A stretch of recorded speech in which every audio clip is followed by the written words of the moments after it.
तो hi guys, welcome to my life and welcome to my YouTube channel. तो this vlog is gonna be late, क्योंकि आए हुए थे यहाँ मियाँ वाली के इलाके में और उम्मीद काफ़ी है कि तुम तक आवाज़ नहीं आ रही होगी। तो फ़िलहाल बाइक भी मैं घर पर भूल आया हूँ। तो काफ़ी सर्दी और धुंध उठाने के बाद तुम्हें कुछ आज नया ट्राई करवाने वाला हूँ। वो नया ये कि आज तुम्हें दिखाएंगे कि किस तरह से देहाती इलाकों में वो जो प्योर देसी गुड़ होता है ना, ऐसे समझ लो। तो वो वाला तुम्हें चेक करवाने वाले हैं कि किस तरह से वो तैयार होता है और बाकायदा A to Z, यानी ज़ीरो टू हीरो सारा कुछ बताते हैं। तो इतने में तुम चैनल को कर देना सब्सक्राइब और सर्दी को कर देना bye bye. Keep sportive and तुम्हें ये वाला भी दिखा दूँ, वो रहा। हाँ, तो ऊँट ऊँट मुबारक से मुराद के ऊँट इस तरह से सही है। तो अब अच्छे से चल रहा है काम। हाँ, काफ़ी सर्दी है और इस सर्दी में यहाँ पर काम करने वालों को एक तो यानी कि हीट मिल जाती है और उसके साथ साथ ये वाली चीज़ें नहीं पहननी पड़ती। तो फिर वही तुम्हें चेकअप करवाते हैं और दिखाते हैं सारा कुछ। जी हाँ, जहाँ अब हम मौजूद हैं ये जगह है करीब डेरा इस्माइल खान से, यानी कि आगे की जानिब निकलो तो करीब 25 से 30 किलोमीटर आगे आती है। तो ये वो सेम रोड रहा, यानी कि जो मेन रोड है यहाँ का, तो चश्मा से BI खान वाला। तो इस रोड पर तकरीबन हर जगह पर ये वाले आते हैं। तो ये जो तुम देख रहे हो गन्ने, यानी कि गन्ने की फसल से आए हुए हैं, प्योर देसी, ना इनमें कोई मिलावट वगैरह है और ना ही कुछ और।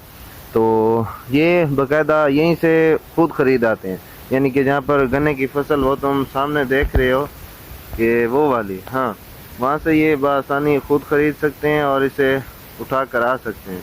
तो ये जो ऊँट तुम देख रहे हो ना, तो अमूमन इसी के पीछे कह लें कि छकड़ा लगाते हैं, जैसे कि वो गधे के पीछे लगा हुआ है। तुम्हें यहाँ से शायद नज़र ना आ रहा हो, गधा भी खड़ा है और उसके साथ उसकी रेड़ी भी खड़ी है।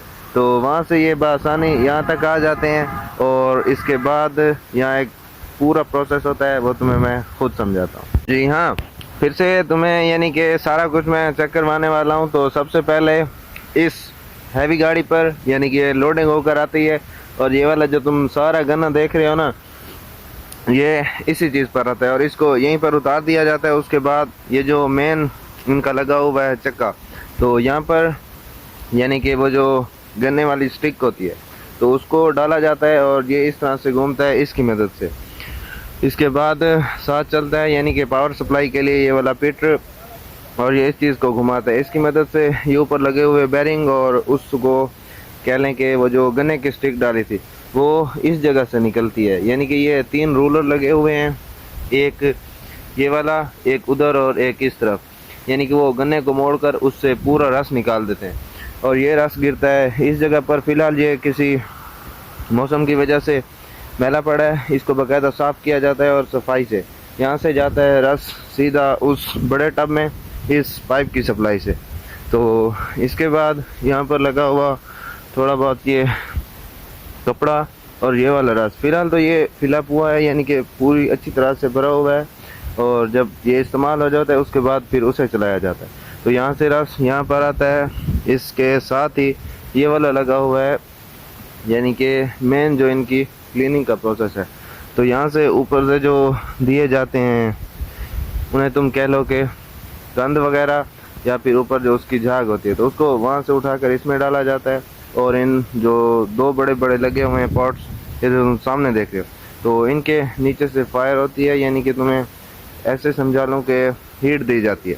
तो उस तरफ से यानी कि इसको वो जो वही गन्ने वाला जो सफ़ाशुदा वो कह लें कि मटेरियल होता है जिससे बआसानी आग जलाई जा सकती है, तो इसको सारी ज़मीनों में पहले सुखाया जाता है, उसके बाद वहाँ पर रखा जाता है कि ये बआसानी सूख जाए और इसको वहाँ पर आग में डाला जाता है।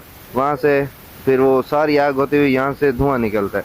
तो अगर ज़्यादा सर्दी है तो इधर से खैर सेलफोन का कवर है कहीं जल ही ना जाए। तो ये दोनों यानी कि बाकायदा इनको हीट दी जाती है और गर्म किया जाता है। तो इसके बाद पहला स्टेप वाला रहा ये वाला जो ब्लैक कलर का पॉट तुम्हें नज़र आ रहा है, और उसके बाद वो वाला यहाँ से डाला जाता है वहाँ पर। तो वहाँ पर ये आधे से ज़्यादा यानी कि 80% तैयार हो चुका होता है। उसके बाद इसको डाला जाता है। ये जो सामने इधर थोड़ी सी स्टीम आ रही है और इसी वजह से तुम्हें नज़र नहीं आ रहा होगा, तो यहाँ से तुम्हें दिखा देता हूँ। हाँ, यहाँ से अब साफ नज़र आ रहा है।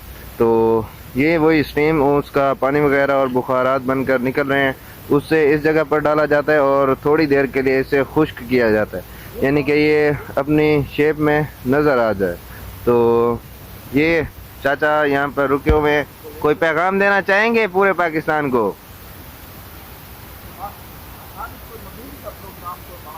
हाँ, इमरान खान साहब से ये गुजारिश है कि थोड़ा जी मज़ीद गुजारा किया मैंने ताकि गरीब गुजारा कर सके।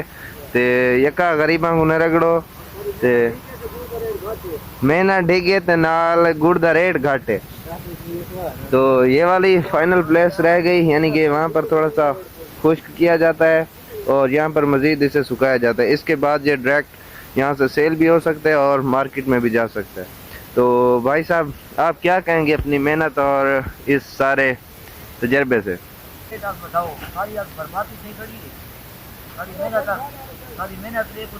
तो इनकी मेहनत तुम देख रहे हो, यानी कि इतनी सर्दी में उसके बावजूद सारा काम करने के बाद भी इन भाई साहब को थोड़ा सा गिला है कि जितनी इनकी मेहनत है उतना एटलीस्ट उतना इनको फल दिया जाए।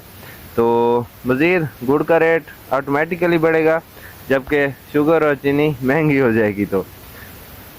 तो उम्मीद करता हूँ कि तुम्हें आज का ब्लॉग अच्छा लगा होगा। अगर ब्लॉग अच्छा लगा है तो चैनल को लाजमी सब्सक्राइब कर देना, और फिर मिलते हैं इंशाल्लाह नेक्स्ट ब्लॉग के साथ। तब तक के लिए अल्लाह हाफिज़। तो जी हाँ, अगर तुम इसको साइंसी लिहाज या डॉक्टरी के लिहाज से देखो तो तब भी ये फ़ायदेमंद है, क्योंकि ये माना जाता है कि अगर तुम सर्दियों में ताज़ा गुड़ या फिर ताज़ा से मुराद कोई भी हो अगर खाओगे तो इससे जो ब्लड है, तुम्हारा खून है, वो साफ होगा। तो एक टोटका ये वाला भी हो गया। और तो इसके लिए हमने ये भी कहा कि यार खाने के लिए यानी कि घर को भी लेकर चले जाएं। तो यहाँ पर 100 रुपये किलो, तो चीनी 150 है और ये 100